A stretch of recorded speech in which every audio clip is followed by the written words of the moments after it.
Hello and welcome. My name is Catherine and my clients call me the legal lioness because I've got 30 years experience in the law. Now today we're talking about a very strange and disturbing case out of Pennsylvania. You may have heard of this man now. His name is Jonathan Gerlach, and what he did was he was a grave robber. And so what happened, there was this cemetery, a very old cemetery called Moriah Cemetery. It had 150,000 graves, so it's massive. And it's partly abandoned. There's a society that's been trying to rehabilitate the cemetery. And they haven't had any burials there, I think, for 10 or 20 years or so. But they're trying to fix it up. Anyway, there were reports of break-ins to the crypts and the mausoleums. Okay, sorry, I got distracted. Can't remember where I was. Anyway, the cemetery. And so there's been reports of mausoleums being broken into in the cemetery. And so the police decided to do what police do, and they staked out the cemetery. And they found a guy, when they were staking out the cemetery, they found this guy going out of the cemetery, and he had a burlap sack over his back, and in the sack there were the remains of 3 little children, mummified, and then some other bones and things. So it's a really, really distressing case. So he'd been breaking into the mausoleums and stealing the body parts. He had also been selling the body parts. He would belong to a Facebook group called Human Bones and Skull Selling Group. Facebook group. Human Bones and Skull Selling Facebook group. And there was a message from somebody saying, thank you for dropping off the skull in Chicago, something like that. So anyway, they find him in the cemetery, and then they go ahead and they get a warrant to search his house.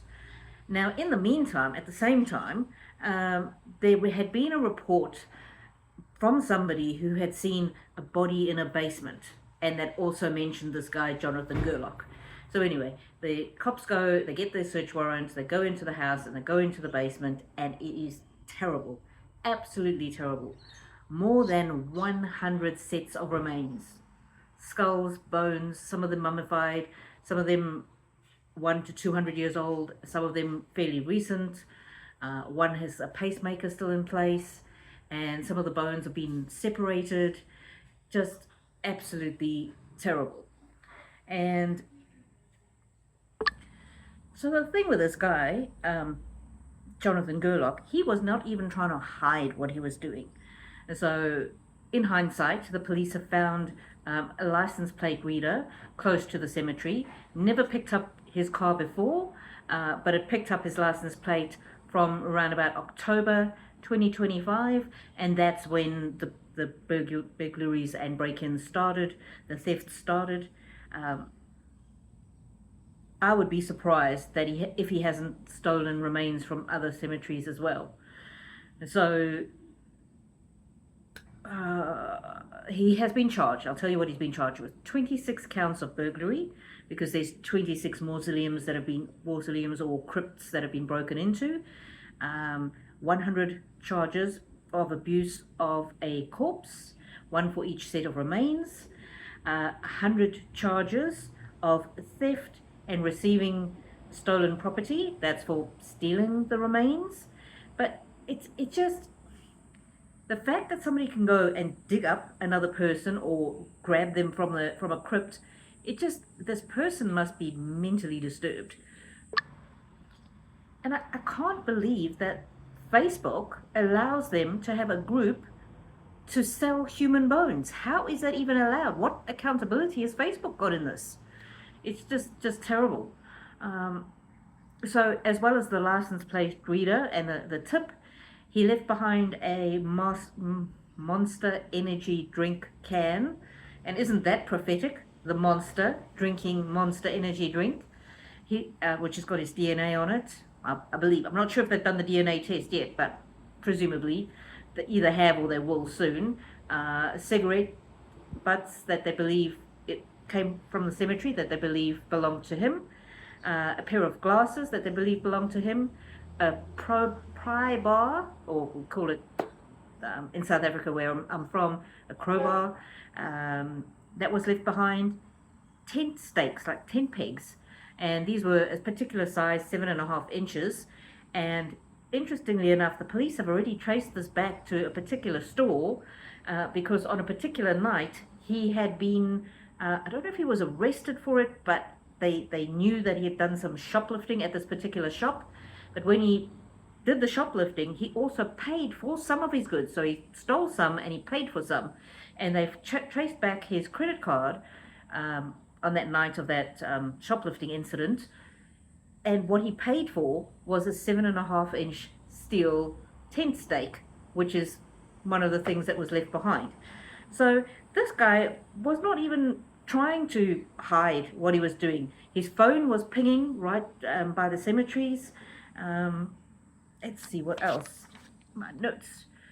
Oh, and so he was in this Facebook group, but he also had an Instagram page where he had all of these disgusting photographs, and I would not recommend that you go and try and find them, because they are very, very graphic.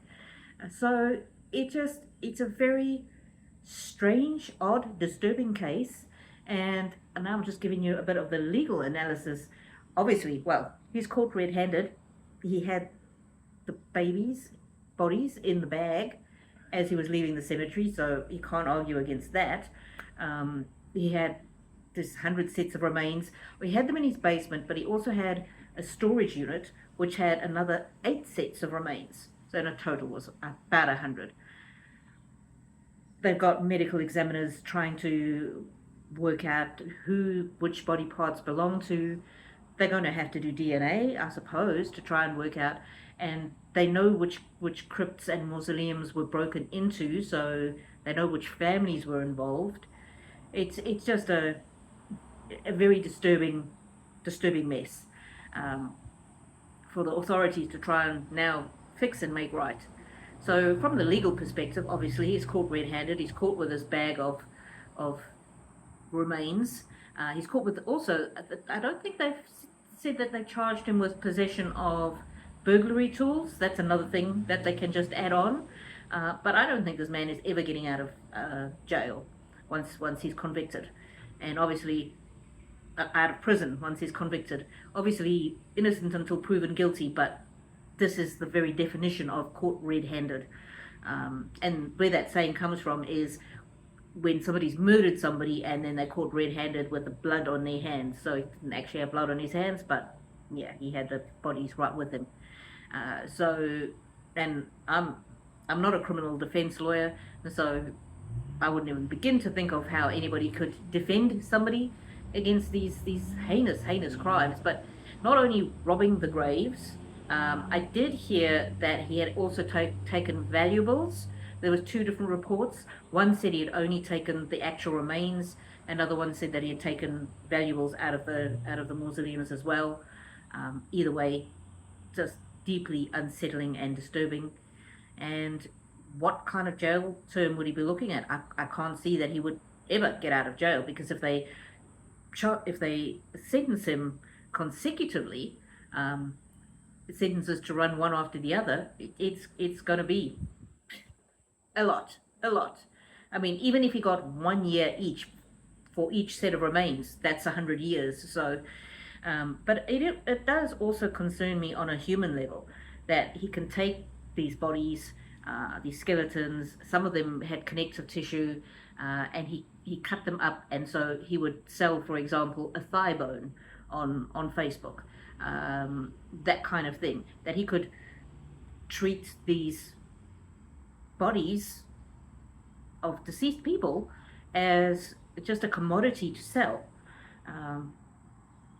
I don't know if they're going to say that he's insane. I don't think any sane person could do that. But on a human level, the thing that I worry about also is, has this person created his own dead bodies? I mean, is he a murderer? I don't know. If you're sick enough to rob a grave, I mean, I know it's a slightly different thing, but he doesn't seem to have a moral compass or a moral boundary. So um, I would expect what's happening now is that police would be looking in any areas where he lived previously, um, if there've been any break-ins at cemeteries, um, tracing that back into his internet history, more about those sales that he did online, and that's just on Facebook. I'd imagine, I don't know if you can find the information if he sold things on the deep web, but if he could do it right there on Facebook, yeah, that's pretty brazen. And that's the other thing that's quite strange, is how brazen he was, and he left his monster drink can there. And well, I mean, it's good when criminals are stupid because then they get caught, but also, he's got 100 sets of remains. He's sold some, so presumably there were more.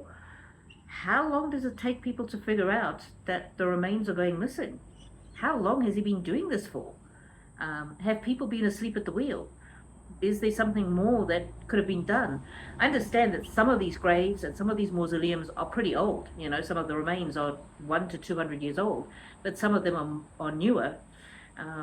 But I suppose, families die out or people move away. Anyway, I will update you if anything further happens, but he is behind bars. Oh, the other thing that I thought of, he does have a girlfriend. Did his girlfriend never go to his house? And apparently him and his girlfriend were walking the dog together. So does that mean walking her dog from her house? Did she never go to his house? If she went to his house, did she not smell something weird? Did she never go in the basement? Did he only keep these items in the basement? I don't know, but yeah, she might need to get a lawyer, because that is very unusual and unsettling. Anyway, thank you for being with me, and please do let me know what you think about this case in the comments, and what do you think is the appropriate punishment. And of course, the saddest thing is that these families can never be restored. The people who've been disturbed can never be restored to their graves, and families can never be restored. The loved ones can never be restored to the families. So, yeah, very scary. You look after yourselves, and I'll see you on the next one.